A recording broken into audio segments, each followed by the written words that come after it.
Imaginario és una trobada entre persones de Xile i de Catalunya i que sobretot aboca a tot allò que té a veure amb migració, amb conflicte al carrer, amb trobada entre persones que d'alguna manera ressonen amb tot allò popular i que reivindica des del carrer.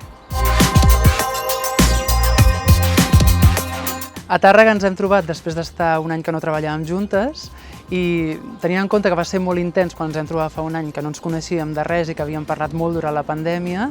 ara ha sigut primer tornar a posar al cos tot allò que havíem creat com a estructura, però sobretot veure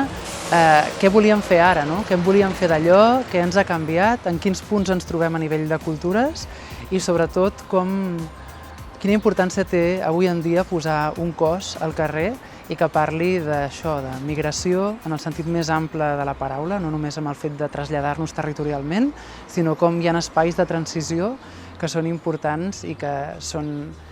diria, molt rellevants de conèixer en el moment en el que ens trobem.